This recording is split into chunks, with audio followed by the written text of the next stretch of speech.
आइए शुरुआत करते हैं आज के डिस्कशन की। और पहला सवाल आपकी सेवा में नंबर सिस्टम से है। थोड़ा सा ज़रूर ढंग का सवाल है, लेकिन चलिए काम करते हैं, देखते हैं क्या होता है। पहला सवाल कहता है कि प्रथम 13,986 अभाज्य संख्या का योगफल 9 है, तो 9 हमेशा भाज्य होगा। सॉरी, n है, n हमेशा भाज्य होगा किससे, मतलब डिविजिबल होगा किससे, ये हमसे पूछ रहा है। n जो है वो किससे डिविजिबल होगा। मैं आपसे एक बात पूछता हूँ, क्या मेरे दोस्त, जैसे ही आप प्राइम नंबर की बात करते हैं, आप सबको पता है कि प्राइम नंबर की शुरुआत किससे होती है? 2 से। प्राइम नंबर की शुरुआत 2 से होती है। 2, 3, 5, 7, 11, 13, इस तरह से प्राइम नंबर आगे बढ़ता है।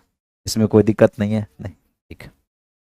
आप मुझे बस इतना बताइए, प्राइम नंबर के लिस्ट में एकमात्र ये प्राइम नंबर है, ठीक है, जो प्राइम होते हुए इवन है। ठीक है, इसको हम इवन प्राइम के नाम से जानते हैं। लेकिन अगर 2 को छोड़ दिया जाए तो प्राइम नंबर के लिस्ट में ऐसा कोई प्राइम नंबर नहीं है जो कि इवन हो, यानी 2 के अलावे सभी प्राइम नंबर ऑड है। अब ध्यान दो मेरे दोस्त, तुम ये समझ गए कि 13,986 इतने प्राइम नंबर में केवल एक नंबर है जो इवन है। इतने प्राइम नंबर में केवल एक नंबर है जो इवन है। टोटल हमको 13,986 प्राइम नंबर लेना है, जो कि शुरू होगा 2 से। 2 को छोड़ दिया जाए तो सभी प्राइम नंबर ऑड है, तो दो क्या हुआ, एक ही प्राइम नंबर हुआ ना। तो टोटल 13,986 प्राइम नंबर, जिनमें से एक प्राइम नंबर हमारा इवन है, तो बच गया 13,985। ये मेरे दोस्त क्या है, ये हमारे पास इतना इतना प्राइम नंबर है जो कि ऑड है। ठीक है, इतना प्राइम नंबर ऑड है। अब हम आपसे एक चीज़ पूछते हैं, 2 ऑड नंबर को जब आप ऐड करते हैं, 2 ऑड नंबर को, तो आपके पास इवन आता है। लेकिन अगर आप 3 ऑड नंबर को ऐड करते हैं तो आपके पास ऑड आता है। जैसे देखिए, 1 और 5 है तो इवन हो गया, लेकिन 1, 3, 5 तो देखिए कितना हो गया, 9, ऑड हो गया। कहने का मतलब क्या है, आप जब ऑड को जोड़िएगा ना, जब आप विषम संख्या को जोड़िएगा, और विषम संख्या जिसको आप जोड़ रहे हैं, विषम संख्या की संख्या यानी कि नंबर ऑफ टर्म अगर ऑड हो जाए, विषम संख्या क्या गो है, 1, 2, 3, 3 गो विषम संख्या, 3 गो विषम संख्या जोड़िए, 5 विषम संख्या जोड़िए, 7 गो विषम संख्या जोड़िए, 9 गो विषम संख्या जोड़िए, यानी आप ऑड नंबर को जोड़ रहे हैं। और ऑड नंबर जिसको हम जोड़ रहे हैं, अगर वो नंबर ऑफ टर्म भी ऑड है, 3 ऑड, 5 ऑड, 7 ऑड, 9 ऑड, तो जोड़ने से भी ऑड ही आएगा। इसी तरह से 13,985 ऑड नंबर है, तो ये भी तो नंबर ऑफ टर्म ऑड ही हो गया। नंबर ऑफ टर्म यहाँ भी तो ऑड ही हो गया। आप कहिएगा हाँ।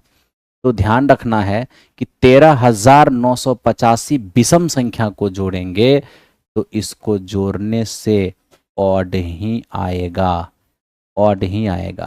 ठीक है, ये सब बात ध्यान रखना। 2 को ऑड जोड़ेंगे, 4 ऑड जोड़ेंगे, 6 ऑड जोड़ेंगे तो हमेशा इवन आएगा। लेकिन 3 ऑड जोड़ेंगे, 5 ऑड जोड़ेंगे, 7 ऑड जोड़ेंगे, 9 ऑड जोड़ेंगे, 11 को विषम संख्या जोड़ेंगे, 13 को विषम संख्या जोड़ेंगे, जोड़ने से विषम ही आएगा, है ना।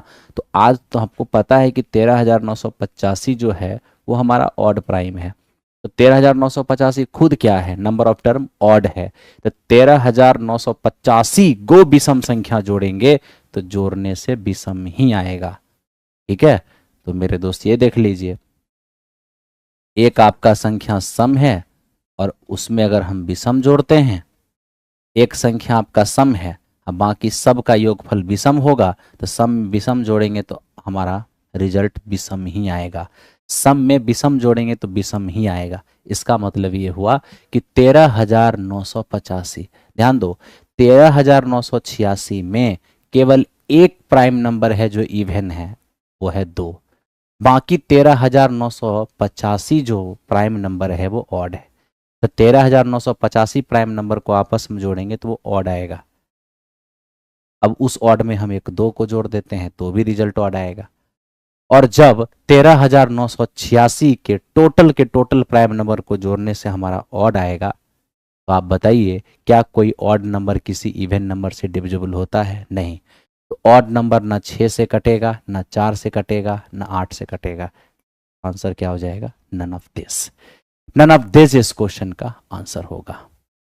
ठीक है भाई, चलो चलते हैं क्वेश्चन नंबर नेक्स्ट पर। अब देखिए हमें कहता है कि यदि एक बहुपद एक्स स्क्वायर प्लस ए एक्स माइनस बी के रूट बराबर हैं लेकिन साइन अलग अलग है। एक काम करिए, एक रूट को अल्फा मान लीजिए, एक आपका माइनस अल्फा हो गया। हाँ, एक को आपने अल्फा माना है, एक आपका माइनस अल्फा आ गया। तो रूट वैल्यू में इक्वल है लेकिन चिन्ह में अलग है। तो एक को मैंने अल्फा मान लिया तो एक हमारा माइनस अल्फा हो गया। ठीक है, अब आपको अच्छी तरह पता है कि सम ऑफ रूट क्या होता है? माइनस बी बाई ए। आप यहाँ अगर जोड़िएगा सम ऑफ रूट, और यहाँ देखिए b के जगह पर a है और a के जगह पर 1 है, तो फाइनली इधर 0 हो गया, इधर माइनस a हो गया, यानी a का मान 0 हो गया। तो इस क्वेश्चन का आंसर ऑप्शन नंबर ए हो गया। ठीक है, ऑप्शन नंबर ए। चलिए अब नेक्स्ट क्वेश्चन पर आइए, इसको देखिए। a by x plus b by y बराबर क्या? बराबर 0 है। एलसीएम लीजिएगा तो एक्स वाई होगा, ये आपका ए वाई और ये आपका बी एक्स बराबर हो जाएगा 0। तो बी एक्स और प्लस ए वाई बराबर 0। तो b x plus a y बराबर 0, तो भाई क्या है ये?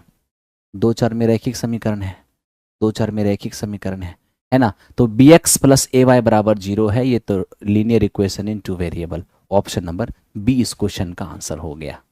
ठीक है भाई, चलो नेक्स्ट क्वेश्चन पे आओ। ये हमें कह रहा है कि यदि एक द्विघात समीकरण a x square plus b x plus c बराबर 0, इसके मूल अल्फा और बीटा हैं, तो alpha cube plus beta cube का मान क्या होगा? आप खुद समझिए मेरे दोस्त कि अल्फा क्यू और प्लस बीटा क्यू अगर हम निकालने जाते हैं तो ए क्यू प्लस बी क्यू क्या हो जाएगा? ए क्यू प्लस बी क्यू क्या हो जाएगा? ए प्लस बी का होल क्यू माइनस 3ab और इंटू ए प्लस बी। ठीक है, अब देखो यहाँ पर अल्फा प्लस बीटा क्या निकालेंगे? Minus b by a, minus b by a हो जाएगा। Alpha into beta c by a, ये आपका सी बाई ए हो गया। अब ध्यान दीजिए, अल्फा प्लस बीटा क्या है? Minus b by a, cube करेंगे तो minus b cube by a cube हो जाएगा। 3ab, तो ये हमारे पास alpha beta c by a है, और अल्फा प्लस बीटा जो है वो आपका माइनस बी बाई ए है ना। अगर आप यहाँ एलसीएम लेंगे तो ए क्यू हो जाएगा, minus b cube minus minus plus a square से ए स्क्वायर जाएगा, एक ए से ऊपर मल्टीप्लाई होगा, 3abc हो जाएगा। यानी फाइनल रिजल्ट आपका हो गया 3abc minus b cube by a cube. Option number b इस क्वेश्चन का आंसर हो गया। आप में से जिनका ऑप्शन नंबर बी आया होगा करेक्ट रहा होगा। ठीक है, ये था हमारा 4 नंबर सवाल। आओ मेरे दोस्त 5 नंबर क्वेश्चन पर। ये क्या कहता है? 636 योगफल प्राप्त करने के लिए एक एपी है 9, 17, 25 के कितने पदों को जोड़ना होगा? तो देखिए फर्स्ट टर्म में यहाँ हमारा 9 है, डी कितना है? 17 में से 9 गया तो 8 हो जाएगा, 17 में से 9 गया 8 हो जाएगा। ठीक है, कितने पदों को जोड़ने से 636 आएगा? मान लीजिए n पदों को जोड़ने से 636 आएगा। ठीक है, यहाँ पर क्या हो जाएगा? n/2, 2a तो 9 दूनी 18 हो जाएगा, प्लस n-1 और इंटू डी, तो डी का मान 8 है, बराबर 636 हो जाएगा। अब देखिए हम यहाँ पर अगर 2 से काट भी देते हैं इसको, ये 9 हो जाएगा और ये मेरा 4 हो जाएगा, तो n इंटू 9-4 5 और प्लस में 4n और बराबर कितना हो जाएगा? 636। अब क्या करो, सॉल्व मत करो, n का मान चाहिए, ऑप्शन पुट कर लो। तो मेरे दोस्त पदों की संख्या ही तो चाहिए। पहला ऑप्शन 12 है, 12 पुट करके देखते हैं, 12 होगा। 12 चौको 48, 48 और 5 कितने हो जाएंगे? 53, 12 तिया 36, 60 और 63, बिल्कुल सही है। यानी ऑप्शन नंबर ए इस क्वेश्चन का आंसर हो गया। ठीक है, तो ऑप्शन नंबर ए इस क्वेश्चन का आंसर हो गया। बाय ऑप्शन आप इसको बना लें, कोई दिक्कत आपको नहीं होना है। इस पर आइए और देखिए आखिर ये क्या है। त्रिभुज एबीसी में एंगल ए का बाइसेक्टर एडी है। सम्मुख भुजा बीसी पर एक पॉइंट डी इस प्रकार है कि बी डी 2.5, अगर ए बी हमारा 5 है, ए सी 4.2 है, तो डी सी क्या होगा।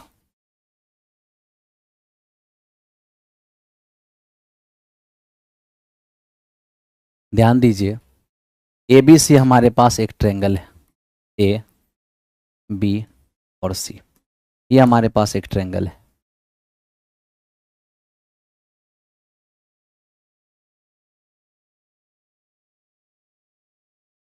ये हमारा एक पॉइंट डी है। ठीक है, ये एंगल ए को बाइसेक्ट करता है। आपको अच्छी तरह पता है किसी ट्रेंगल में शीर्ष कोण का बाइसेक्टर बेस को उसी रेशियो में बांटती है जो उसके शेष साइड का रेशियो होता है। यानी आप कह सकते हो यहाँ पर कि जो बी डी और डी सी का रेशियो होगा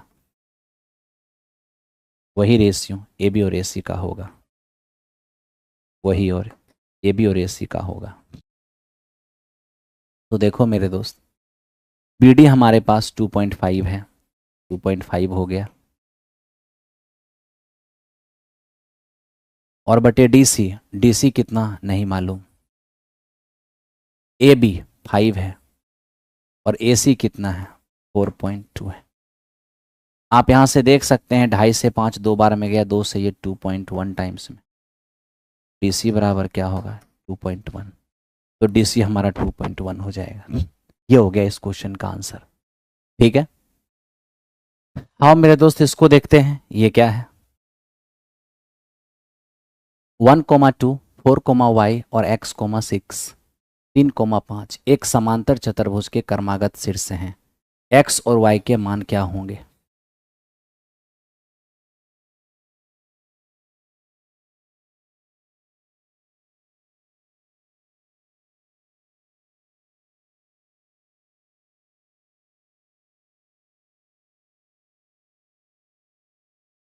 अब यहाँ देखिए, एक पॉइंट हमारा 1,2 है, 4, है, x,6 है, और ये 3,5। ठीक है, आप देखिए इसके ये क्रमागत शीर्ष है 1,2, 4, x,6 और 3,5। ठीक है, इसका एक डायगोनल ये हो गया और दूसरा डायगोनल ये हो गया। रोम आपको पता होना चाहिए कि पैरेललोग्राम के डायगोनल एक दूसरे को बाइसेक्ट करती है, एक दूसरे को बाइसेक्ट करती है ना, और इस पॉइंट पर बाइसेक्ट करती है। यदि इस पॉइंट पर बाइसेक्ट करती है तब तो ये पॉइंट दोनों के लिए मिड पॉइंट होगा, बिल्कुल होगा। तो आप सोच के देखिए, इस पॉइंट का अगर मिड पॉइंट हम ए और बी मान लें, ठीक है, तो क्या लगता है इस मिड पॉइंट पर ए का मान इससे भी निकाल सकते हैं, इससे भी निकाल सकते हैं।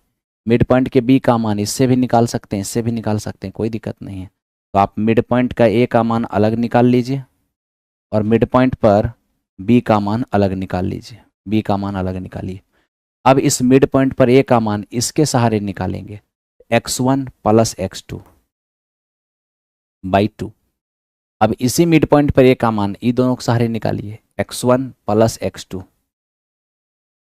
बाई 2 बराबर हो जाएगा। अब यहाँ से x का मान लेंगे तो कितना होगा, 6 हो जाएगा।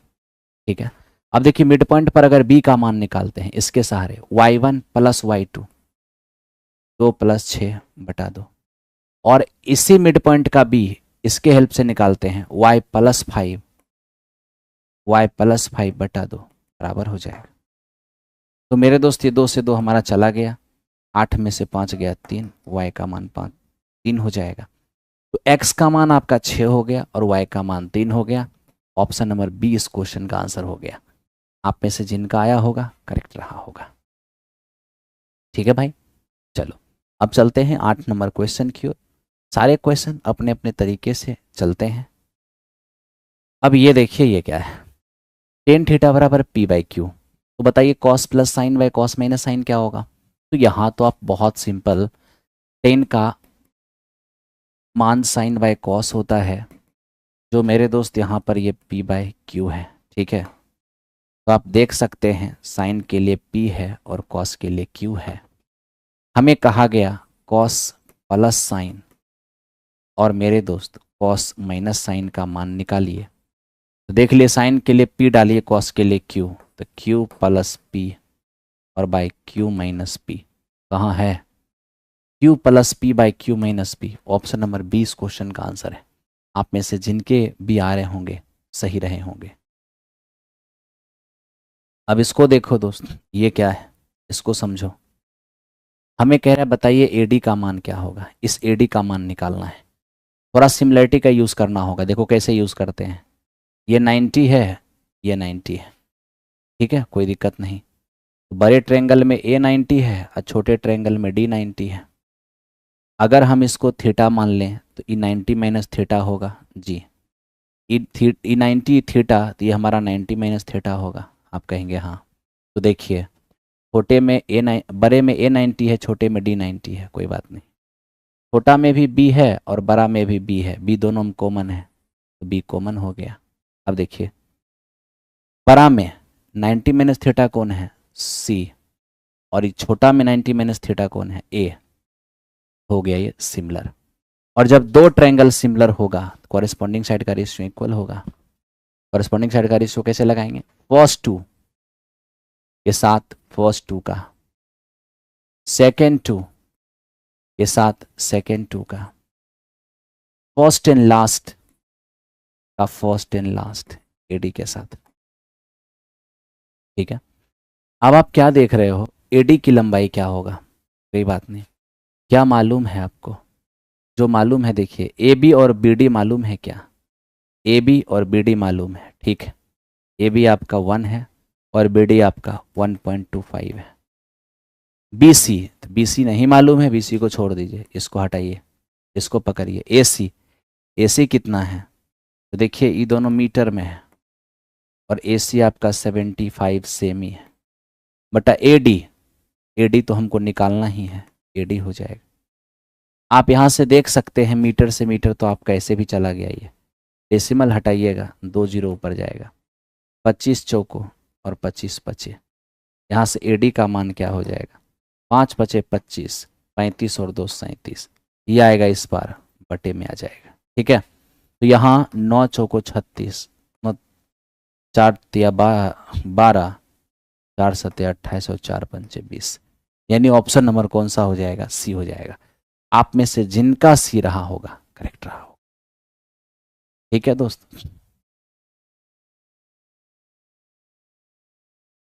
ठीक है भाई, आओ अब इसको देखो, ये क्या है।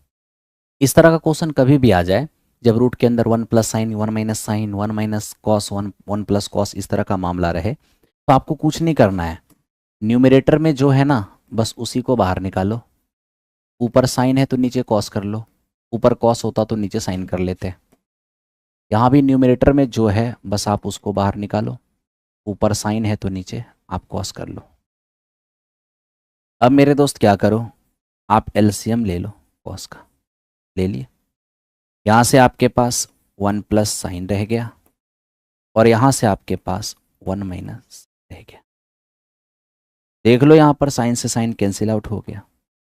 112 बाई कॉस 2, ये आपका सेक थीटा, तो 2 सेक थीटा इस क्वेश्चन का आंसर हो जाएगा, ठीक है भाई। चलो नेक्स्ट क्वेश्चन। इसको देख लो, ये क्या है। ये हमें कह रहा है कि 12 संख्या दर्शाए गए हैं, आप माध्य निकालिए। अब देखिए ये आपका चरमान है और ये आपकी फ्रीक्वेंसी है। आपको निकालना है क्या? माध्य निकालना है ना। माध्य बराबर आप क्या जानते हो? सिग्मा एफ एक्स और बटे सिग्मा एफ। आप यहाँ पर एफ एक्स निकाल लो जल्दी से। एफ एक्स निकालोगे 7 चौको 28, 24 और 2 हो जाएंगे 26, ये 210, ये 144, ये हो जाएगा 146 और ये हो जाएगा 75, ठीक है। अगर आप इन सब को ऐड करते हो, 8 4 12, 12 6 18, 18 और 5 23 हो जाएगा, 7 7 4 11, 11 4 15, 15 7 22, 22 और 2 कितने हो जाएंगे 24, और ये 4 5 6 6 और 2 कितने हो जाएंगे 8, 843। ठीक है मेरे दोस्त, ऐड होके यहाँ पर कितना आ जाएगा, तो यहाँ से 843 आ जाएगा। नंबर ऑफ टर्म क्या करोगे, यहाँ देखिए 4 3 7 2 9 9 2 11 और 1 12, आप यहाँ पर 12 ले आओ, ये हो जाएगा आपका 12 7 84 यानी 70, 70.25 एक ही जगह पर आपको दिख रहा है, 70.25 के आसपास। यही इस क्वेश्चन का आंसर आएगा, है ना, यही इस क्वेश्चन का आंसर आएगा। चलो अब इस पर आ जाओ मेरे दोस्त, इसको देखते हैं ये क्या है। अब देखिए ये तो बेहद खतरनाक है, ये बेहद खतरनाक क्या रहेगा, कैलकुलेटिव है और कुछ नहीं है। देखिए इसको क्या किया जाएगा, पहले वो देखो, हमें चाहिए इस शेडेड जोन का एरिया। इस शेडेड जोन का एरिया हम कैसे निकाल पाएंगे, तो हमें अगर ई अनशेडेड नहीं रहता, मतलब ई भी हमारा अगर शेडेड रहता, तब तो शेडेड जो होता ना वो एक हमारा क्या हो जाता, कंसेंट्रिक सर्कल। और कंसेंट्रिक सर्कल का एरिया क्या होता है, पाई बड़ी आर स्क्वायर और माइनस छोटी आर स्क्वायर। ठीक है, तो यहाँ से आपका आ जाता 22/7। ठीक है, बड़ी आर हमारे पास कितना 14, तो बड़ी आर 14 है, 14 का स्क्वायर 196, 7 का स्क्वायर 49 हो जाता। ठीक है, तो ये हमारा आ जाता क्या, कंसेंट्रिक सर्कल का एरिया। लेकिन हमारा ई तो शेडेड नहीं था ना, अगर ये शेडेड होता तो पूरा कंसेंट्रिक सर्कल का एरिया आता और यही आंसर होता, लेकिन ये शेडेड नहीं है और हम क्या किए हैं, पूरा निकाल दिए हैं। अब इसमें से हमको क्या करना होगा, घटाना होगा। किसको घटाना होगा, ए बी डी और सी, ए बी डी और सी, इस पार्ट को घटाना होगा। अब ए बी डी सी का एरिया आएगा कैसे, तो इसके लिए हमें क्या करना होगा, ए बी डी सी का अगर एरिया निकालना है, ए बी डी सी का एरिया, तो मेरे दोस्त अगर हमें ए बी डी सी का एरिया निकालना है तो सबसे पहले हमें ओ ए सी का एरिया निकालना होगा, ओ ए सी का एरिया, और उसमें से छोटा सा सेक्टर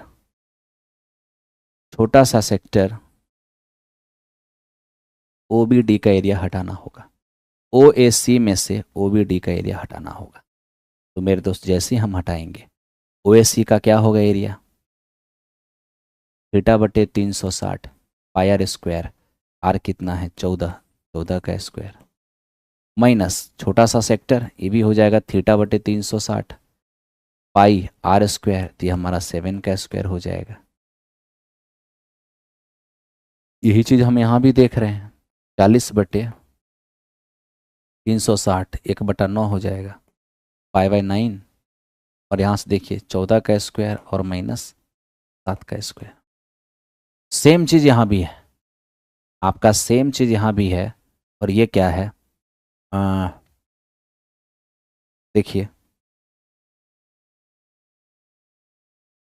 पाई 14 का स्क्वायर और माइनस 7 का स्क्वायर, माइनस पूरे कंसेंट्रिक एरिया में से इसका एरिया घटाना पड़ेगा। इसका एरिया हम निकाल चुके हैं, π/9, 14 का स्क्वायर माइनस 7 का स्क्वायर, π/9 ये 14 का स्क्वायर माइनस 7 का स्क्वायर। तो अब क्या कर लीजिए, पाई कॉमन कर लीजिए, 14 का स्क्वायर और 7 का स्क्वायर भी कॉमन कर लीजिए, यहाँ से 1 बचेगा, यहाँ से 1/9 बचेगा।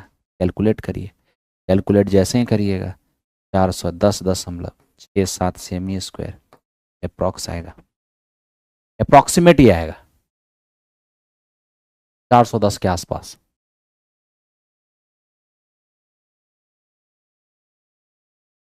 ठीक है, तो ये थोड़ा सा मेरे दोस्त कैलकुलेटिव था, लेकिन कोई बात नहीं, कैलकुलेटिव है तो क्या हुआ, काम तो मेरे दोस्त करना ही पड़ेगा ना। चलो अगले सवाल पर आ जाए। 1 साल पहले एक आदमी की आयु अपने पुत्र की आयु की 8 गुना था। वर्तमान में उसकी आयु अपने पुत्र की आयु के वर्ग के बराबर है। पिता और पुत्र की वर्तमान आयु क्या होगा। देखिए 1 साल पहले बोला है तो आप 1 घटाइए, एक जैसे ही घटाएंगे 120 हो जाएगा, ये मेरा 10 हो जाएगा। कहा 1 साल पहले पिता की आयु पुत्र की आयु की 8 गुना, क्या ये अपने पुत्र का 8 गुना है, नहीं 12 गुना है, आंसर नहीं जाएगा। 1 घटाइए इसमें, ये मेरा 48 है, ये मेरा 6 है, 8 गुना हो गया, बिल्कुल हो गया, यही आंसर जाएगा। फिर आगे क्या लिखता है, वर्तमान में उसकी आयु अपने पुत्र के वर्ग की आयु के बराबर है। ठीक तो है, 49 जो है वो 7 का वर्ग ही तो है, आंसर हो गया। हाई प्रेजेंट में पिताजी बेटा का स्क्वायर भी है और 1 साल पहले पिताजी बेटा का 8 गुने भी थे। दोनों information option number b verify कर रहा है, इसलिए ऑप्शन नंबर बी इस क्वेश्चन का आंसर हो गया। कुछ नहीं करना है इसको। अब ये क्या है, 6 सेमी ऊंचाई वाले शंकु के छिन्नक के आधारों की त्रिज्या इतना और इतना है, वक्र पृष्ठ एरिया क्या होगा। अब देखिए, सबसे पहले आपको छिन्नक का आइडिया होना चाहिए, आपको एट फर्स्ट छिन्नक का आइडिया होना चाहिए।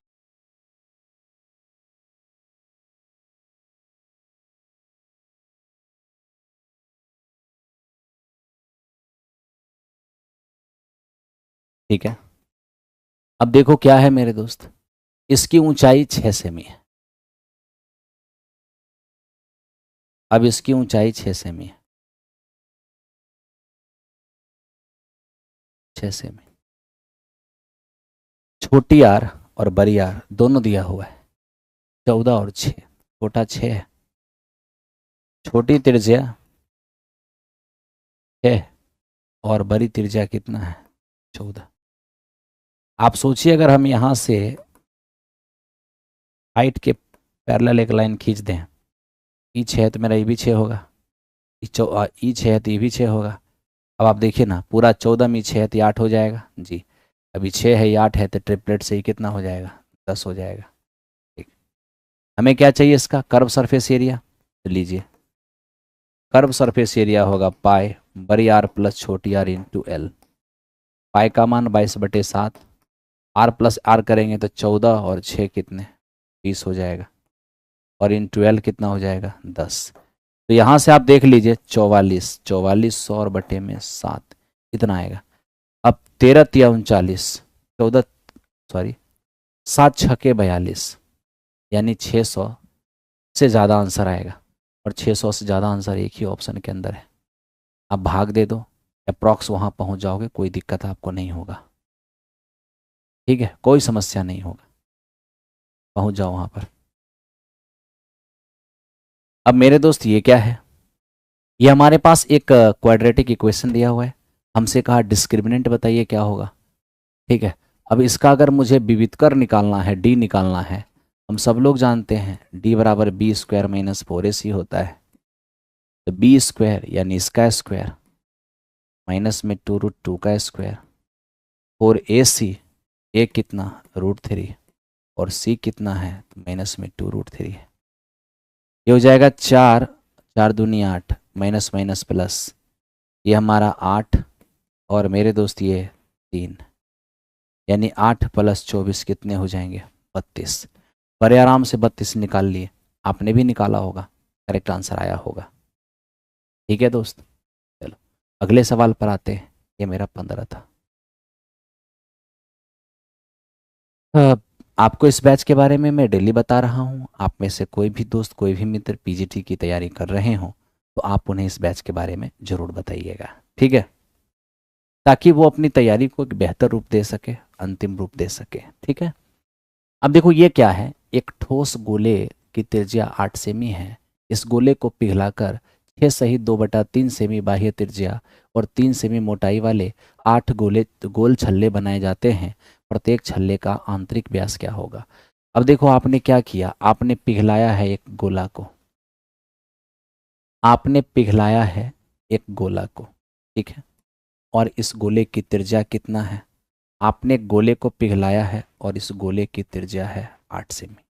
ठीक है भाई, अब आप यहाँ देख सकते हो, आपने इसको पिघलाकर बनाया क्या है, आपने मेरे दोस्त इसको पिघलाकर, एकदम ध्यान से देखना, आपने इसको पिघलाकर एक गोलाकार छल्ला बनाए। ठीक है, और आप ये जो आप बनाए हैं ना,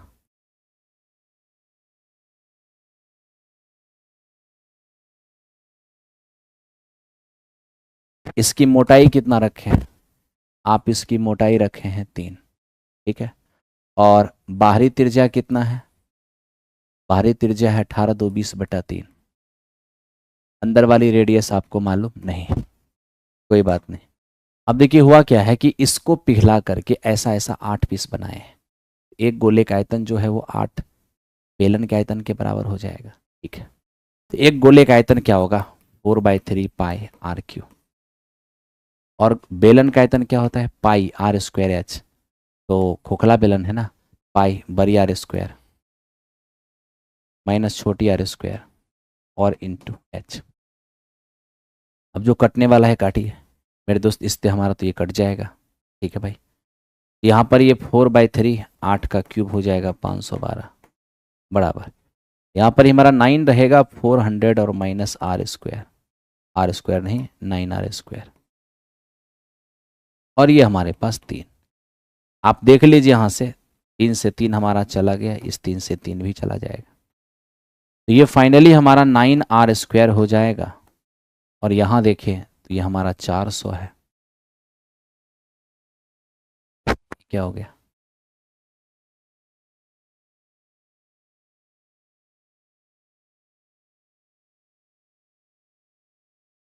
अच्छा ये मेरे दोस्त एक पीस नहीं है, ऐसा ऐसा कितना बनाया गया है 8, ऐसा ऐसा 8 गोला बनाया गया है। तो 8 से मल्टीप्लाई भी तो करना होगा। आप कहेंगे हाँ सर, अगर आपको 8 से मल्टीप्लाई करना होगा, एक गोला को पिघला कर ऐसा ऐसा 8 बेलन बनाया गया ना, तो देखो ये 4 से कितनी बार में जाएगा 2 से, और 2 से कितनी बार में जाएगा 256 बार में, ये 9r² हो जाएगा। 256 जाके घट जाएगा 400 में तो 144 बचेगा। r² का मान 16 हो जाएगा, r का मान 4 हो जाएगा। तो 4 तो रेडियस हो गया, 4 आ गया रेडियस, लेकिन मुझे इंटरनल डायमीटर चाहिए जो 2r है। तो 2 चौकों कितना 8, तो इस क्वेश्चन का रिजल्ट हो जाएगा 8 इस क्वेश्चन का रिजल्ट हो गया है।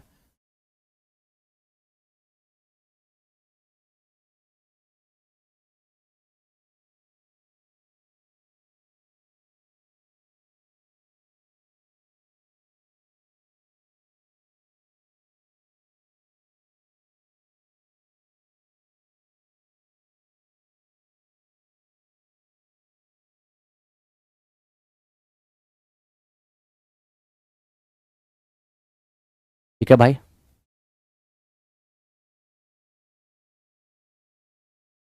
चलिए नेक्स्ट क्वेश्चन पर आइए। अब देखो इसको इसको आपको बनाने की ज़रूरत नहीं है, इसको आपको ध्यान ही रखना है। कैसे, sine theta, sine square theta और साइन क्यूब थीटा। आपको इतना ध्यान रखना है, अगर पावर 3 तक जा कर के 1 होता है, पावर 3 तक जाके 1 होता है, तो याद रखना क्वेश्चन में जब तक ट्रिगोनोमेट्रिक रेशियो का यूज है, क्वेश्चन में जब तक ट्रिगोनोमेट्रिक रेशियो का यूज है, वहां तक का जो रिजल्ट होगा वो 4 होगा। याद रखना कि जब ये पावर 3 तक जाके 1 होगा, तो क्वेश्चन में जहां तक त्रिकोणमितीय ratio sine cos tan cot का इस्तेमाल है, वहां तक का रिजल्ट 3 + 1 4 होगा। तो देख लो क्वेश्चन क्या पूछा, तो क्वेश्चन जो पूछा है उसमें जहां तक डिस्कस है सिर्फ त्रिकोणमितीय रेशियो ट्रिगोनोमेट्रिक रेशियो का इस्तेमाल है, कॉस कॉस कॉस। ठीक है, तो सीधा सीधा आंसर क्या हो जाएगा 4 हो जाएगा। कभी कभी क्या होता है कि इसी में 1 ऐड कर देगा, 2 ऐड कर देगा, तो मान लो 1 2 अगर एक्स्ट्रा ऐड कर देगा तो कोई बात नहीं, 4 में उसको हम जोड़ देंगे। अब देख लीजिए ना, अगर यहाँ पर 1 प्लस तब ये सब लिखा होता, तो जहाँ तक त्रिकोणमितीय रेशियो की चर्चा है, जहाँ पर ट्रिगोनोमेट्रिक रेशियो का डिस्कस है, वहाँ तक का रिजल्ट 4 होता, उसमें एक जोड़ देते तो 5 हो जाता है ना। लेकिन ऐसा तो अभी था नहीं, इसलिए हम आंसर 4 दिया। इसलिए स्पष्ट मैंने लिख दिया है कि पावर 3 तक जाके अगर 1 होगा, तो क्वेश्चन में जहां तक ट्रिगोनोमेट्रिक रेशियो का यूज है वहां तक का रिजल्ट कितना होगा 4 हो जाए। क्या कोई दिक्कत है, नहीं होना चाहिए। ठीक, अब मेरे दोस्त इसको देखो, आखिर ये क्या है, ये छोटा सा बात है जिसको आपको ध्यान रखना है। कहोगे क्या सब कुछ ध्यान में रखेंगे, सुनो ना, यहाँ पर कुछ पॉइंट समझो मेरे दोस्त। mवें पद का m गुना और nवें पद का n गुना आपस में इक्वल है। जब mवें पद का m गुना nवें पद का n गुना आपस में इक्वल है, तो वैसे स्थिति में m प्लस nवां पद क्या होगा, 0 होगा। ठीक है, m प्लस nवां पद 0 होगा। mवें पद का m गुना nवें पद का n गुना आपस में इक्वल है, तो m प्लस nवां पद क्या हो जाएगा, 0 हो जाएगा। ये बात दिमाग में सेट रखना, ठीक है। और अब देखो, अगर p पदों का योग हमारा q है और q पदों का योग हमारा p है, तो p पद का योग अगर q है और q पद का योग हमारा p है, तो वैसी स्थिति में p प्लस q पद का योग होगा माइनस p प्लस q, है ना, minus p plus q, option number b. ये 2 पॉइंट को मेरे दोस्त ध्यान रखोगे, ये आगे आने वाले टाइम में आपको काम देगा। ठीक है, चलो नेक्स्ट क्वेश्चन पे आ जाओ। ये क्या कहता है, 3 संख्याओं का एलसीएम और उनका रेशियो इतना इतना इतना है, बड़ी और छोटी संख्या का योगफल क्या होगा। आप सोचो, अगर मैं अनुपात की राशि यहाँ पर x मान लूँ, ठीक है, और इन तीनों का एलसीएम निकाल लूँ, तो क्या कहोगे सर। एलसीएम तीनों में तो x कॉमन आएगा, कॉमन कर लिए, बाकी कुछ भी कॉमन नहीं आएगा तो गुना कर दीजिए, 3 7 और 11, यही एलसीएम होगा। और यही एलसीएम कितना दिया हुआ है, 1386। अब यहाँ से हम देख रहे हैं 3 से 4 तिया 12, 6 तिया 18, 2 तिया 6, 7 से 7 छके 42 और 7 छके 42, 11 से 6 आ गया 6। आपको क्या चाहिए, सबसे बड़ी और सबसे छोटी का योगफल। तो सबसे बड़ी और सबसे छोटी 11 और 13 हो जाएगा 14x, तो 14 और गुने x का मान कितना, तो x का मान यहाँ पर है 6, 14 6 कितने हो जाएंगे 84, यानी इस क्वेश्चन का रिजल्ट हो जाएगा 84। तो आपने 84 मार्क्स लाया है, सॉरी 84 लाया होगा, रिजल्ट सही रहा होगा। इसको देखो मेरे दोस्त, ये क्या है, 120 मीटर ऊंची लाइट हाउस के शीर्ष से इसके आधार के विपरीत दिशा में 2 जहाज के अवनमन कोण इतने इतने हैं, तो बताइए जहाजों के बीच की दूरी क्या हो जाएगी। देखिए, ये हमारे पास एक लाइट हाउस है, ये लाइट हाउस है, ठीक है, और इस लाइट हाउस की हाइट कितनी है, 120 मीटर। एक पॉइंट इधर है मेरे दोस्त और एक पॉइंट इधर है, ठीक है। क्या करना है, लाइट हाउस के टॉप का जो एंगल ऑफ डिप्रेशन है, ये दोनों पॉइंट पर कितना कितना है, एंगल ऑफ डिप्रेशन कितना कितना है, 30 और 60। तो देखिए, ये आपका 30 है और ये आपका 60 है, ठीक है। ये मेरे दोस्त क्या है आपका, ये आपका बेस हो गया। अब ये देखिए, अगर ये 30 है तो ये भी 30 होगा, और ये 60 है तो ये भी 60 होगा जी। क्या किया जाए, यहाँ से 60 के लिए ये √3 हो जाएगा और ये मेरा 1 हो जाएगा, 30 के लिए ये 1 होगा और ये √3 होगा। ये संभव नहीं है कि एक ही साइड का मान अलग अलग हो, ये √3 है तो इसको भी √3 बनाइए। अब यहाँ √3 से कर दिए हैं तो यहाँ भी √3 से कर दीजिए। अब पूरा का पूरा हमारा क्या हो जाएगा, √3 इंटू √3 3, 3 और 1 हो जाएगा 4। अब आप देख लीजिए क्या आपको दिया है और क्या पूछ रहा है, यही √3 का मान आपको दिया हुआ है। तो √3 का मान अगर 120 मीटर है तो 1 का मान क्या हो जाएगा, 40 और √3, 1 का मान 40 √3, हमें चाहिए दोनों जहाज के बीच की दूरी 4 का मान, 4 का मान क्या हो जाएगा 160, 40 चौक 160, और √3 का मान 1.73। तो 0 16 दूनी 32, 48 48 और 3 51, 16 7 112, 117, 16 एकम 16 और 11 27, 3 अंक पहले डेसिमल मार दीजिए, 277 हो जाएगा लगभग, 277 लगभग इस क्वेश्चन का आंसर हो गया। आप में से जिनका आया होगा करेक्ट रहा।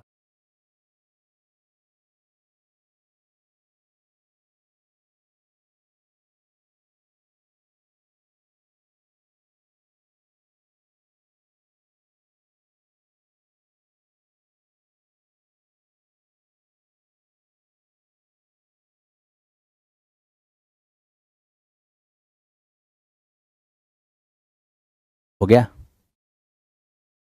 चलिए नेक्स्ट क्वेश्चन पे आइए, इसको देखिए। यदि एक समबाहु त्रिभुज की 2 भुजाओं का योगफल 16 है, तीसरी भुजा क्या होगा। अरे भाई, अगर त्रिभुज समबाहु त्रिभुज है, ध्यान से देखना, अगर ट्रेंगल इक्विलेटरल ट्रेंगल है, ये मेरा ए है, ये मेरा ए है और ये भी मेरा ए, तो देखिए ना, दो भुजा का योग तो 2a हो जाएगा। अब 2a हमारे पास 16 है तो a का मान क्या होगा, 8 होगा। और जो 8 होगा वही 8 तो तीनों भुजा का मान हो जाएगा जी।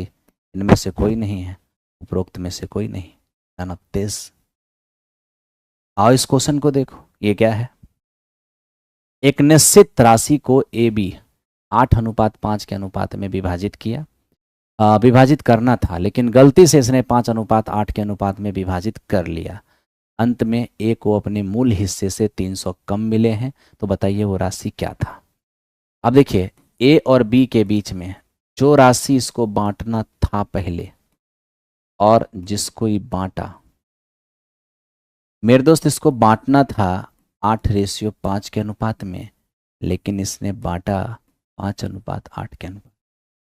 ठीक है, 5:8 के अनुपात। दिमाग लगाओ थोड़ा सा। इसको बांटना था 8:5 में और इसने बांटा है 5:8। ठीक है, अतः ए को मूल हिस्से से 300 कम मिले हैं।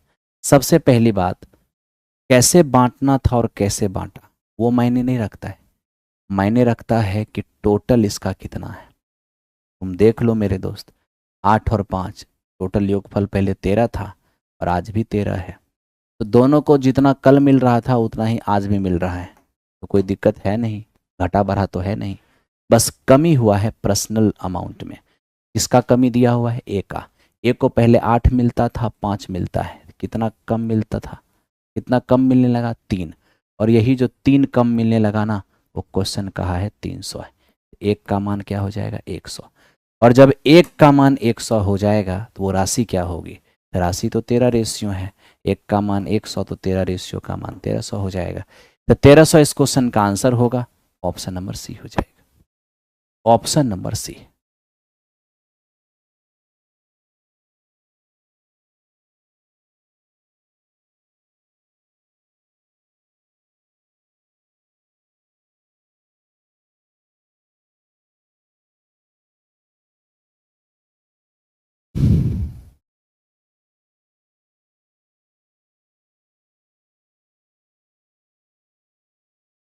ठीक है, इसको आइए इसको करते हैं पहले। अगर ए एक प्राकृत संख्या है, अगर ए एक प्राकृत संख्या है तो 7a² + 7a हमेशा विभाजित होगा किससे। अब देखिए मेरे दोस्त, अगर ए एक प्राकृत संख्या है तो 7a² + 7a हमेशा विभाजित किससे होगा। आप ही से मैं एक सवाल पूछता हूँ, क्या 7a² और 7a हमेशा किससे विभाजित होगा। अगर a एक प्राकृत संख्या है, प्राकृत संख्या अगर a है, इसका मान 1 2 3 हम कुछ भी तो ले सकते हैं। हो गया, हाँ जी सर। तो आओ जरा सा, 7 a का मान 1 ले लो, कितना हो जाएगा 14। तो मेरे दोस्त 14, तो मुझे ये बताओ 14 किससे किससे डिवाइड होगा। 14 1 से भी होगा, 2 से भी होगा, 7 से भी होगा, 14 से भी होगा। ऑप्शन देखो, ये कह रहा है केवल 7 से, ऐसे कैसे होगा। केवल 14 से बिल्कुल नहीं, 7 14 दोनों से, बिल्कुल सही है, बिल्कुल सही है, 7 और 14 दोनों से डिविजिबल होगा। ऑप्शन नंबर कौन सा, ए इस क्वेश्चन का आंसर हो जाएगा। आओ बढ़ो, 23 हो गया, 24 की ओर चलते हैं। मेरे दोस्त ये कहता है 78 रुपये प्रति केजी की दर से 46 रुपये प्रति केजी वाली दो चीनी को किस अनुपात में मिला दें कि मिश्रण को 75 रुपये प्रति केजी के हिसाब से बेचें तो हमें 20% का लाभ हो जाए।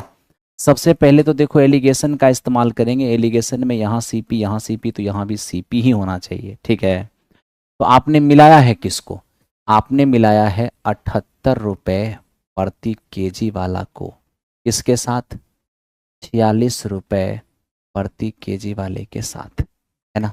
तो 78 रुपये प्रति केजी वाले के साथ, 78 रुपये प्रति केजी वाले के साथ 46 रुपये प्रति केजी वाले को मिला दिया। मिलाने के बाद जो हमारा मिश्रण बना, तो मिश्रण क्या है मेरे दोस्त, ये मिश्रण है 75 रुपये प्रति केजी के हिसाब से बेचने पर 20% का लाभ हो रहा है। तो सबसे पहले तो आप ये देखिए, 20% के लाभ होने का मतलब है 120% में बेचना। तो 20% के लाभ का बिक्री मूल्य क्या होता है, 120, जबकि हम बेचे कितना में है, 75 में।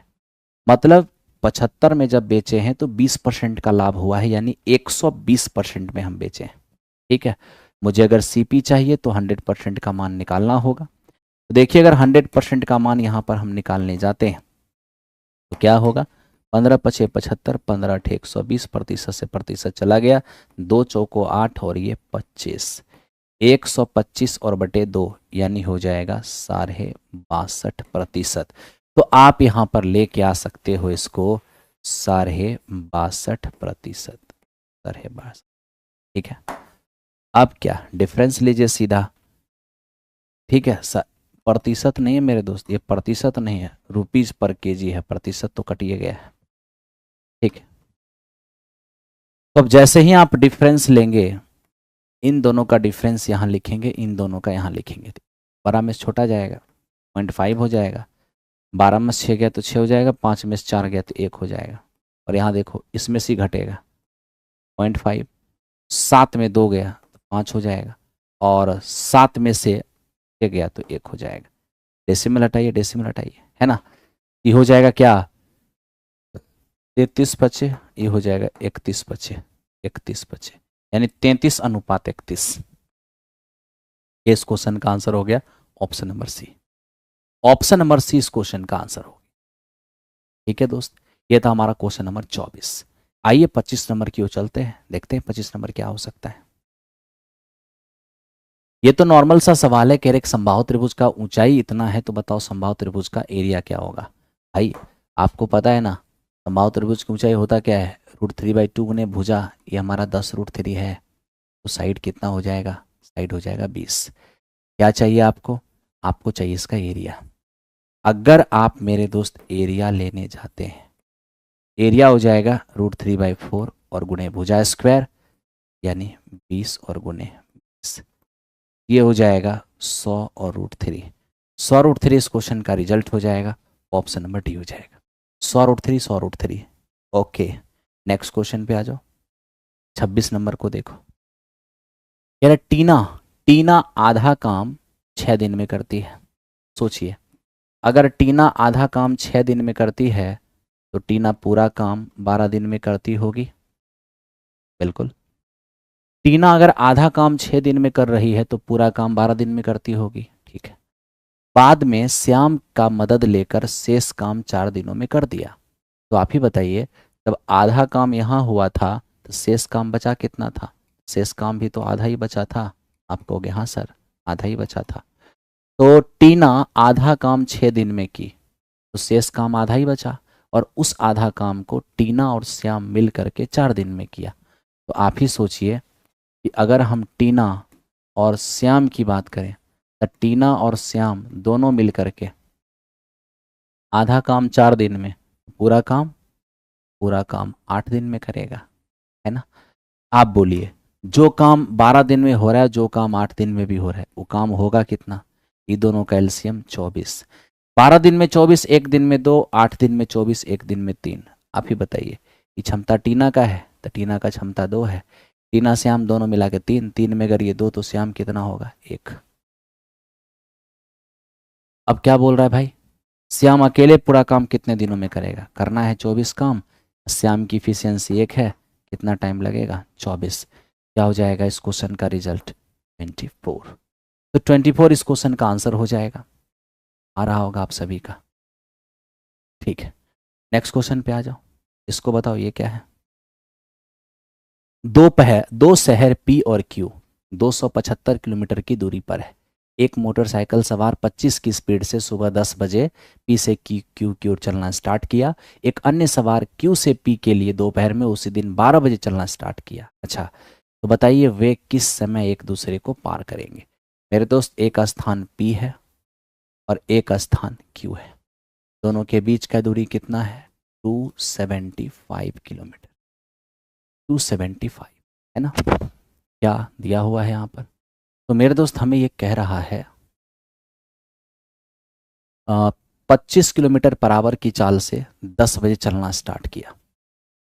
ये जो है ना 10 बजे सुबह में 25 किलोमीटर पर आवर की स्पीड से चलना स्टार्ट किया, और इधर से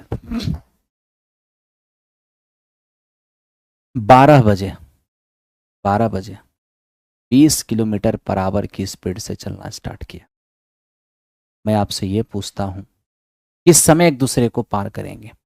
सबसे पहले वो 12 बजे चला, 10 बजे चला, इसको भी 12 बजा दो, क्या हो जाएगा? तो मेरे दोस्त हो ये जाएगा कि 1 घंटा में 25 तो 2 घंटा में 50, भाई ये 50 चल लेगा। तो 275 में 50 चल लेगा तो इनके बीच की दूरी रहेगा कितना? 225 किलोमीटर, है ना। अब ये 25 की स्पीड से यहाँ पर तैयार है। तो अब यहाँ से रिलेटिव स्पीड लगेगा, क्यों? जब सेम टाइम पर दो स्पीड एक्टिव होता है ना तो रिलेटिव स्पीड लगता है। 12 बजे इनके बीच की दूरी है कितना? 225 किलोमीटर। और स्पीड काम करेगा इधर से 25 इधर से 20 यानी कि 45। कितना टाइम लगेगा? 5 घंटे। 5 घंटे कब के बाद? 12 बजे के बाद। 12 बजे के बाद अगर 5 घंटा लग रहा है इसका मतलब शाम का 5 बजेगा। शाम का 5 बजे इन दोनों की मुलाकात होगी। आप में से सभी लोग इसको बना रहे होंगे, कोई दिक्कत किसी को नहीं हो रहा होगा। ठीक है दोस्त, चलो नेक्स्ट क्वेश्चन पे आ जाओ। इसको देखो, ये क्या है बताओ? तुम लोग भी आंसर बताओ, सिर्फ मैं ही सॉल्व करते जाऊंगा तो मज़ा नहीं आएगा। और आप लोग भी बताइए क्या रिजल्ट है। देखो सबसे पहली बात, एक बात सुनो, बात थोड़ा ढंग से किया करो और मैसेज थोड़ा ढंग से लिखा करो। अगर तुमको हम ये सवाल बना देंगे ना तो तुम एग्ज़ाम ऐसे भी नहीं बना पाओगे। अगर ये सवाल हम बना देंगे पूरा, तुम एग्ज़ाम ऐसे भी नहीं बना पाओगे। तो हमने ऐसा तरीका बताया कि कम से कम पेपर में बन जाएगा। वो तरीका सीख के क्या करोगे जो पेपर में बना ही नहीं पाओगे, हैं? बस कुछ भी लिख देते हो, 17 को क्या बकवास तरीके से बता दिए। तमीज उमीज है नहीं, माँ बाप तमीज नहीं सिखाया गया बकलोल कहीं का? थोड़ा भी नहीं सिखाया है? संस्कार एकदम नहीं सीखा घर में? बिना संस्कार के आगे पढ़ने, टीचर बनने? जाहिल कहीं का। ऐसे ऐसे जाहिल पता नहीं क्या करेंगे स्कूल में, स्कूल को ही खा जाएंगे। देखो भाई,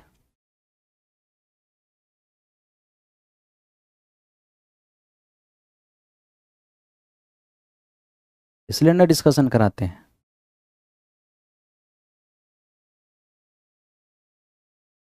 हम सोच रहे हैं किसी तरह पेपर में बन जाएगा, लेकिन नहीं। देखिए इधर, यदि एल त्रिभुज एबीसी की भुजा बीसी का मध्य बिंदु है, ए बी एल का एरिया 15 सेमी स्क्वायर है, तो बताइए त्रिभुज एबीसी का एरिया क्या होगा? मेरे तो समझो अच्छे से। अरे हमको कोई दिक्कत नहीं है, एक आध दुगो के भौंकने से कुछ होने वाला है, भौंकने दो।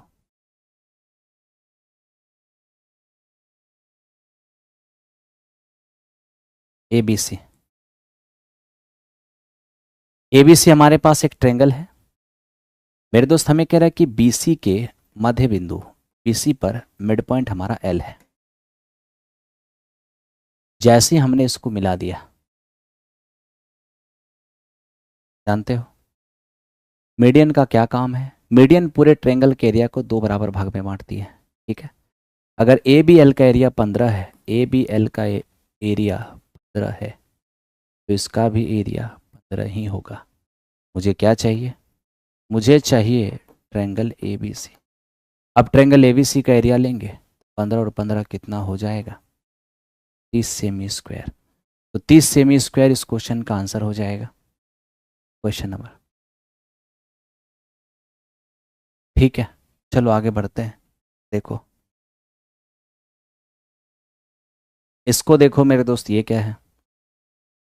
धावक ए और धावक बी 800 मीटर लंबाई का एक वृत्तीय पथ 18 18 किलोमीटर की दौड़ दौड़ते हैं। दोनों क्रमशः 200 सेकंड और 250 सेकंड में एक चक्कर पूरा कर लेते हैं। दौड़ आरंभ होने के कितने समय के बाद जो तेज व्यक्ति है वो धीमे व्यक्ति को आखिरी बार मिलेगा? सबसे पहले तो मुझे ये चीज़ सुनो, एक एक राउंड कंप्लीट करने का अगर क्वेश्चन में टाइम दिया हुआ है, सर्कुलर मोशन में एक एक राउंड कंप्लीट करने का अगर टाइम दिया हुआ है तो आप उसका एलसीएम ले लो। एक एक राउंड कंप्लीट करने के टाइम का जो एलसीएम होगा दोनों के पहली बार मिलने का समय होगा। ठीक है, तो एक एक राउंड कंप्लीट करने का जो टाइम है, अगर आप उसका एलसीएम लेते हो तो 1000 सेकेंड आ रहा है ना। इसका मतलब पता है क्या है? इसका मतलब है कि 1000 सेकेंड में इनकी मुलाकात पहली बार होगी। 1000 सेकेंड के बाद या 1000 सेकेंड के लास्ट में इनकी मुलाकात पहली बार होगी। ठीक है, दूसरी बात देखो, 18 किलोमीटर का मतलब क्या है? 18 किलोमीटर का मतलब है 18,000 मीटर। 18,000 मीटर क्या है? टोटल डिस्टेंस, जिसको क्या किया गया है? 800 मीटर के चक्कर में बांट दिया गया है। अब सोचिए, इतना डिस्टेंस हमको जाना है, लेकिन हमें यह पता है कि इसको चक्कर में बांटा गया है। टोटल दूरी 1800, लेकिन उसको 800 मीटर के राउंड में बांटा गया है। तो हम अगर ऐसा कहें कि एक राउंड में 800 मीटर की दूरी तय करते हैं, एक राउंड में 800 मीटर की, एक राउंड में 800 मीटर की, तो कितना राउंड में 1800 जाएंगे? तो सर है 22, सर है 22 राउंड में जाएंगे। 2 जीरो कट जाएगा, 45/2 22, यानी कि 22 राउंड में, 22 राउंड में क्या होगा? 22 राउंड में ये रेस कंप्लीट हो जाएगा। हो गया? हाँ सर। सवाल हमसे ये कहा है कि जो व्यक्ति फास्ट है वो धीमे वाले व्यक्ति को, धीमे गति वाले व्यक्ति को आखिरी बार कितने समय के बाद पार करेगा। अब आपसे मैं एक चीज पूछता हूं, क्या भाई मुझे ये बताओ, फास्ट व्यक्ति के बारे में पूछा है ना। फास्ट व्यक्ति वो होगा जो राउंड को कम टाइम में लगाएगा। तो कम समय राउंड कंप्लीट करने में किसको लग रहा है? ए को, यानी ए फास्ट व्यक्ति है। ए है फास्ट व्यक्ति, है ना, फास्ट है। अब हमको सिर्फ ये देखना है कि जो फास्ट है उसको पूरा 18,000 मीटर जाने में कितना समय लगता है। तो तुम जानते हो कि ए जो है वो 200 सेकेंड में एक राउंड पूरा करता है, जबकि कितना राउंड लगाना है? 22.5, है ना, 22.5 राउंड लगाना है। यहाँ से अगर हम, मेरे दोस्त, डेसिमल हटा लें, 0 0 चला गया, यानी तुझे ये दिखेगा 4500 सेकेंड।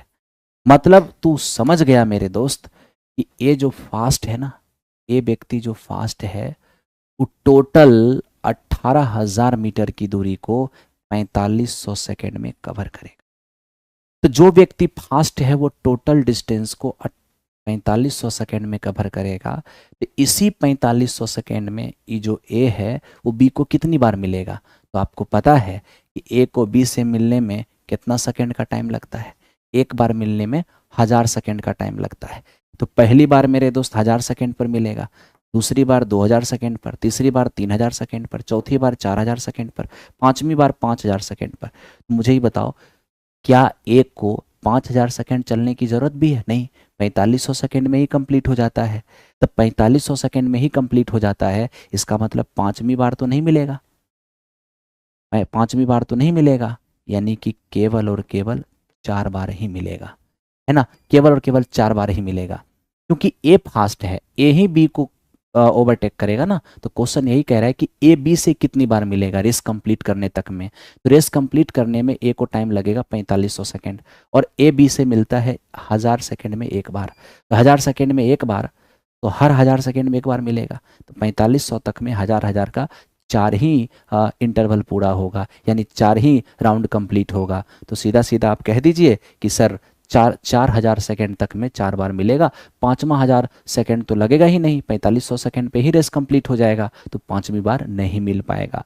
ठीक है, तो आखिरी बार हमें कहा है जिस समय मिल रहा होगा उस समय क्या टाइम कंप्लीट हो रहा होगा?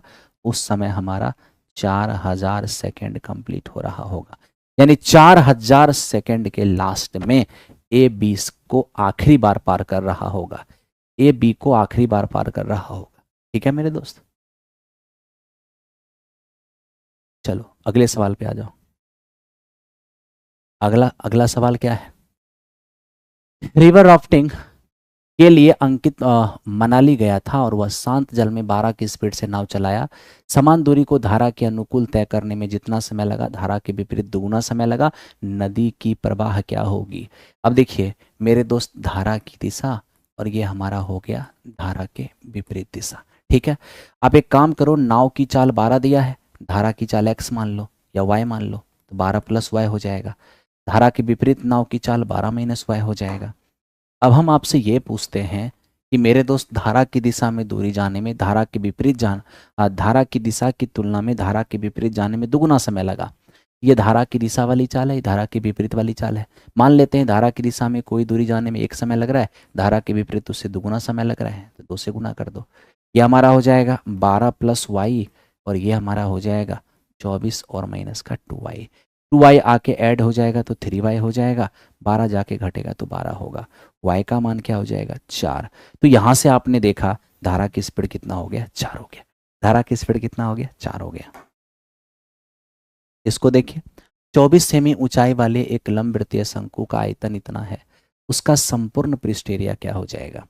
मेरे दोस्त, आप सबको ये बात पता है कि 1/3, ध्यान देना, हड़बड़ा के नहीं ना होगा काम मेरे दोस्त, ढंग से करना पड़ेगा। 1/3 πr² h, और ये कितना दिया है? 1232। यहाँ से अगर हम काम करें, सबसे पहले देखो 3 से ये 8 बार में जाएगा, हाँ, और 8 से इसको काट लो, 8 एकम 8 हो जाएगा, 4 8 × 5 = 40, 8 चौको 32, 22 से 7 बार में जाएगा। r² की वैल्यू क्या होगा? 49, r की वैल्यू हो जाएगा 7। तो आपने इस तरह से यहाँ पर देखा कि मेरे दोस्त आपका रेडियस हो गया है 7, हाइट दिया है 24, तो l कितना हो जाएगा? 25।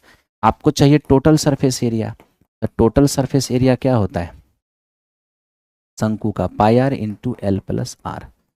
तो पाई तो 22/7, ये हमारा 7 है, और 25 और 7 हो जाएगा 32, है ना।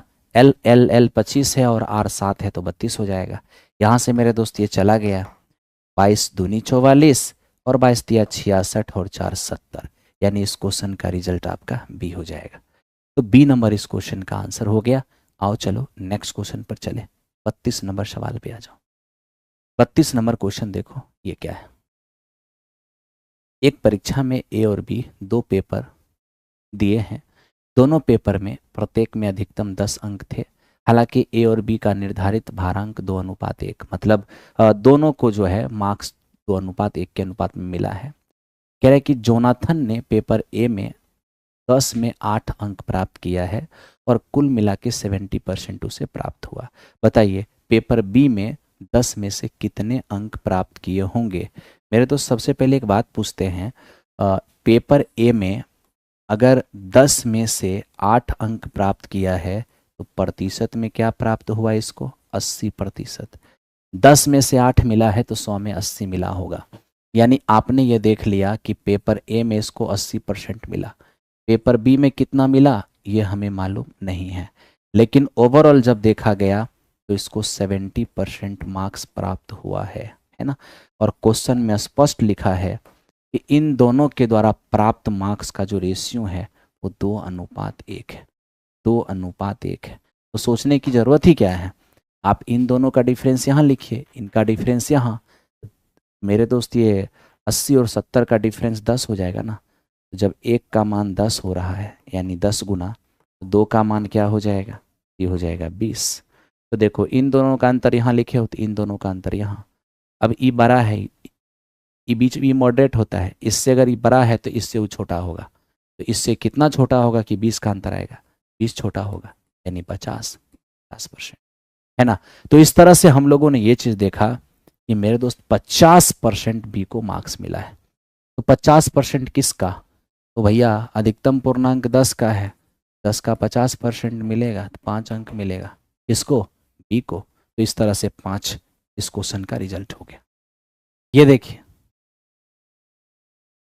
एक व्यक्ति ने 11,520 रुपए में 2 भैंस खरीदी। एक भैंस को 15% की हानि पर बेचा और दूसरी भैंस को 19% के लाभ पर बेचा।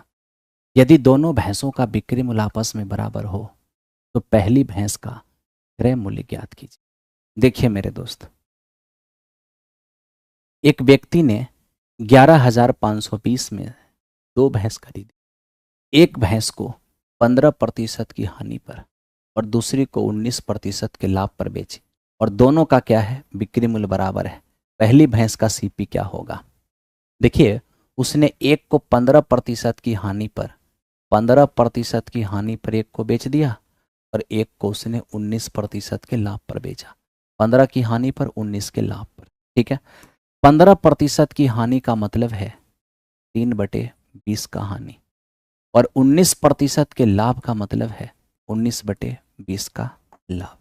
ठीक है, अगर हम यहां पर सीपी और एसपी का रेशियो लेने जाएंगे तो आप ही देखिए, 3/20 की हानि का मतलब क्या है, सीपी हमारा 20, और 3 के हानि पर बेचेंगे तो 17 में बेचेंगे।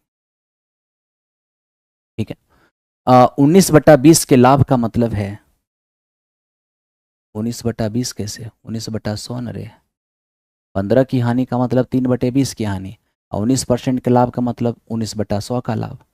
तो 3/20 की हानि का मतलब सीपी 20 है, 3 की हानि पर बेचेंगे 17 में बेचेंगे, और यहाँ पर 19/100 की प्रॉफिट है, 100 हमारा क्या होगा, सीपी, और 19 के लाभ पर बेचेंगे तो 119 में बेचेंगे, है ना। अब देखिए, क्वेश्चन स्पष्ट रूप से कहा है कि दोनों का बिक्री मूल्य सेम है। अगर दोनों का बिक्री मूल्य सेम है तो हम क्या करेंगे, ये 119 है, इसको भी 119 बना देंगे। 119 बनाने के लिए 7 से मल्टीप्लाई, यहाँ 7 से तो ऊपर भी 7 से करना होगा। ठीक है, ये 119 पहले से है तो इसमें गुना करने की कोई ज़रूरत नहीं है। अब हम ये देखते हैं, टोटल सीपी दिया हुआ है, तो टोटल सीपी कितना है, 140 और 100, 240, और यही जो 240 टोटल सीपी है वो मेरे दोस्त हमारा 11,520 है। 11,520, यहाँ से एक रेशियो का मान। ठीक है, एक रेशियो का मान क्या हो जाएगा, 24, 24 चौको 96, बचेंगे कितने, 192, 24 8। ठीक है, तो इस तरह से एक रेशियो का मान 48 हो गया। पहली भैंस का सीपी क्या होगा, पहली भैंस का सीपी हमारा है 140, हो जाएगा 140 और गुने 48, 0 14 8 112, 14 चौको 56, 56 और 11 कितने हो जाएंगे, 67। तो 6720 इस क्वेश्चन का आंसर हो जाएगा। ऑप्शन नंबर सी हो गया, ऑप्शन नंबर सी हो गया। ठीक है भाई, चलो नेक्स्ट क्वेश्चन पर आते हैं, नेक्स्ट क्वेश्चन को देखते हैं। ये क्या है, 1800 में एक स्मार्ट वॉच खरीदता है, इसका सूची मूल्य इस प्रकार निर्धारित किया कि 10% का छूट देने के बाद भी 22% का लाभ हो जाए। बताइए इसका सूची मूल्य क्या होगा, मतलब एमआरपी क्या होगा। डिस्काउंट देने से अगर प्रॉफिट हो रहा है तो सीपी और एमपी में रिलेशन होगा, 100 माइनस डिस्काउंट से सीपी हो जाएगा। ठीक है, 100 माइनस डिस्काउंट से सीपी और 100 प्लस प्रॉफिट से एमपी, 100 प्लस प्रॉफिट से एमपी। ठीक है, अब आप यहां देखिए, 100 माइनस 10, ये मेरे दोस्त हमारा 90 हो जाएगा, और 22% का लाभ है ना, 100 प्लस लाभ हो जाएगा 122। तो मेरे दोस्त यहाँ से हम देख सकते हैं, ठीक है, ये हमारा सीपी है और ये हमारा एमपी है। 100 माइनस डिस्काउंट से सीपी और 100 प्लस प्रॉफिट से एमपी। यही जो हमारा सीपी है वो 1800 दिया है, कितना गुना है, 20 गुना। आप इधर भी 20 गुना कर लो, 0 हो जाएगा, 2 दूनी 4 और 12 दूनी 24, 2440। तो 2440 इस क्वेश्चन का आंसर हो गया, ऑप्शन नंबर ए हो गया, ऑप्शन नंबर ए। ठीक है, चलो नेक्स्ट क्वेश्चन पे चलते हैं, इसको देखते हैं। कंचन ने साधारण ब्याज की समान दर पर 2 वर्ष के लिए इतना और 4 वर्ष के लिए इतना रुपए उधार दिए हैं। ठीक है, कुल ब्याज इतना है तो रेट क्या होगा।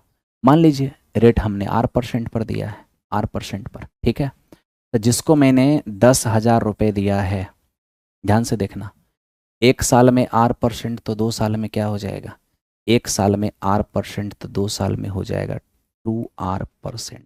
ठीक है, फिर देखो, जिसको हमने 5,000 रुपये दिया है, कितने कितने समय के लिए, 4 वर्ष, 1 साल में R%, तो 4 साल में क्या हो जाएगा 4R। और इस तरह से मिलने वाला जो टोटल इंटरेस्ट है वो हमारा 2000 है। तो मेरे दोस्त यहाँ से हम देख रहे हैं 2 जीरो से 2 जीरो चला गया, 2 जीरो से भी 2 जीरो चला गया, 200 और 200 ये हमारा हो जाएगा 400R। और ये कितने हो जाएंगे 2000। R का मान कितने हो जाएंगे 5%। तो 5% इस क्वेश्चन का रिजल्ट हो जाएगा, ऑप्शन नंबर डी होगा, 5% हो जाएगा। ठीक है, 35 नंबर हो गया। 36 नंबर पर आओ। देखो ये क्या है, एक निश्चित राशि पर 60% वार्षिक दर से 2 वर्ष के जो चक्रवृद्धि ब्याज हैं वो इतने हैं। समान राशि और समान ब्याज दर पर 3 वर्ष का साधारण ब्याज क्या होगा।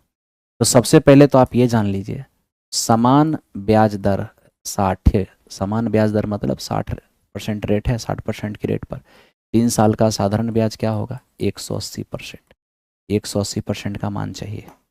हमें दिया हुआ क्या है 60% की रेट से 2 साल का कंपाउंड इंटरेस्ट। तो CI क्या हो जाएगा 60% की रेट से 2 साल का, 60 + 60 और 60 × 60 और बटे 100 हो जाएगा 120 और 36 यानी 156%।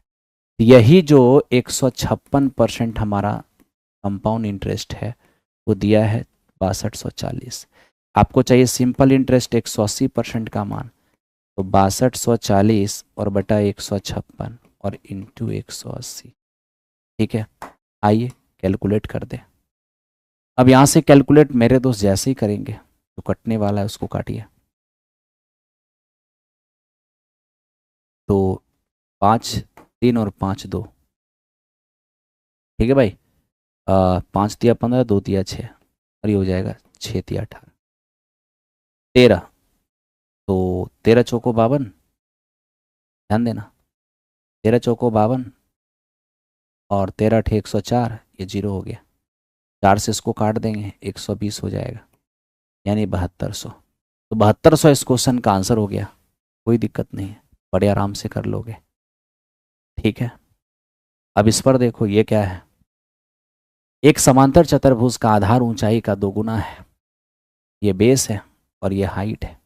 ऊंचाई को x मान लोगे, आधार 2x हो जाएगा, है ना। और बेस इंटू हाइट ही एरिया होता है। तो लीजिए बेस इंटू हाइट हमारा क्या है 338। यहाँ से x² का वैल्यू क्या हो जाएगा 169। x की वैल्यू क्या हो जाएगा 13। x की वैल्यू क्या हो जाएगा 13। क्या मांगा है ऊंचाई, ऊंचाई x ही तो है, निकल गया 13 हो गया। 13 इस क्वेश्चन का आंसर हो गया, बड़े आराम से तूने निकाल लिया। अब इसको देखो ये क्या है, ये कह रहे log 308 360 का मान क्या हो जाएगा, log 360 का वैल्यू क्या होगा। तो मेरे दोस्त log 360 को हम क्या लिख सकते हैं, सबसे पहली बात log 360 को अगर हम लिखना चाहें तो मेरे दोस्त इसको 360 को 72 × 360 लिख सकते हैं। log m × n क्या होता है log m और प्लस log n। ठीक, अब देखिए log ये जो आपका 72 है इसको हम 8 9 72 लिख सकते हैं। हाँ, तो ये मेरा log 5 है। अब log m × n फिर हो जाएगा log m plus log n और ये हमारा log है 5। अब पावर वाला गुना में आ जाएगा, log में पावर गुना में आ जाएगा, 3 log 2 हो जाएगा प्लस 2 log 3 हो जाएगा और प्लस log 5 हो जाएगा। यही इस क्वेश्चन का रिजल्ट हो जाएगा, ऑप्शन नंबर सी हो जाएगा आंसर। ठीक है भाई, चलो अगले क्वेश्चन पे आ जाओ। अगले क्वेश्चन को देखते हैं। एक तल में 10 बिंदु है, इनमें 4 बिंदु एक रेखीय है। इन बिंदु में से दो दो को मिलाने से कितनी सरल रेखा बनेगी। सबसे पहले 10 बिंदु है ना, आंख बंद करके 10 बिंदु से दो दो बिंदु को मिलाकर कितनी रेखा बनेगी पहले वो निकाल लो। सीधे 10 का निकाल लो, बाद में सोचेंगे क्या करना है। 10 बिंदु से दो दो बिंदु को जोड़ करके कितनी रेखा बनेगी, 10 में से 2 का सिलेक्शन करो। 10 × 9 / 2 हो जाएगा 45। लेकिन ये 45 जो है ये सही आंसर नहीं है। ओके, वो क्यों, क्योंकि मेरे दोस्त इसमें 4 लाइन जो है ना, 4 जो पॉइंट है वो कह दिया है एक रेखीय है, ये 4 पॉइंट कोलिनियर है। 4 पॉइंट जो एक कोलिनियर है, और तुम क्या किए हो, इस 4 से भी 2 का सिलेक्शन कर लिए, इतना उसमें एक्स्ट्रा कर लिए हो। ठीक है, तो 4C2, ये जो 10C2 किए ना, उसमें 4C2 भी है, 4C2 भी आप उसमें गिन लिए हो, जबकि ये तो कोलिनियर है, इस पर तो एक ही रेखा गुजरेगी। तो आपने कितना एक्स्ट्रा काउंट कर लिया है उसको देखिए। 4C2, जिस 4 पॉइंट से एक लाइन गुजरेगी वहाँ पर आपने 4C2 किया है उसके अंदर। तो मेरे दोस्त ये 4×3/2 यानी 6, जहाँ से एक होना चाहिए, जहाँ से एक लाइन गुजरेगी वहाँ आपने 6 काउंट कर लिया। तो क्या करना होगा, 45 में पहले तो आप 6 घटा दीजिए, पहले आप 6 घटा दीजिए क्योंकि आपने 6 एक्स्ट्रा काउंट किया हुआ है उसमें। लेकिन अब आपको इसमें एक जोड़ना भी होगा, क्यों, क्योंकि आप 6 घटा दिए। ये घटाने का मतलब क्या है, आप ये मान लिए कि 4 पॉइंट से एक भी लाइन नहीं गुजरेगा, इसलिए आपने 6 घटा दिया। लेकिन ये भी तो सत्य है कि 4 पॉइंट से एक लाइन गुजरेगी, मेरे दोस्त एक जोड़ना हो जाएगा। कितने हो जाएंगे, 40। 40 इस क्वेश्चन का आंसर हो जाएगा। ठीक है, चलो अब लास्ट क्वेश्चन है इस सेट का। 97 रुपये में प्राप्त 100 रुपये के स्टॉक को 128 रुपये की इनकम प्राप्त करने हेतु हमने 1552 रुपये निवेश किया है। ठीक है, इस स्टॉक में लाभांश की दर क्या हो जाएगी। अब ये देखिए, आपने क्या किया है, इतना रुपए निवेश किया है, कितना का आय पाने के लिए, 128 का। तो 1552 रुपये आपने निवेश किया है 128 का इनकम पाने के लिए। तो 1 रुपया अगर आप निवेश करिएगा तो 128 और बटा 1552, इतना का इनकम पाने के लिए। तो बताइए, 97 रुपया जब इन्वेस्ट करेंगे तो हमें कितने का इनकम प्राप्त होगा, 128 और बटा 1552 और इंटू 97। अब यहाँ से हम देख लेते हैं, ये काटिए पहले, 4 से काटिए। तो मेरे दोस्त 4×3=12, 4×2=8, 4 से इसको काटेंगे, 4×3=12, बच जाएगा 3, 4×8=32, 4×8=32, इससे जाएगा 4 बार में, यानी क्या रहेगा, 8%, 8% रहेगा, 8% रहेगा। ठीक है, थैंक यू वेरी मच मेरे दोस्तों, ये सेशन आपका यहीं पर समाप्त हो गया। मिलेंगे फिर कल नए सेट के साथ। Thank you. अभी से कुछ ही क्षण में एक रेलवे वाली सेशन स्टार्ट होगी, आप में से सभी लोग उसमें भी आइएगा। आइए कुछ क्वेश्चन वहाँ भी करते हैं, देखते हैं। ठीक है, काफ़ी मज़ा आएगा। Thank you.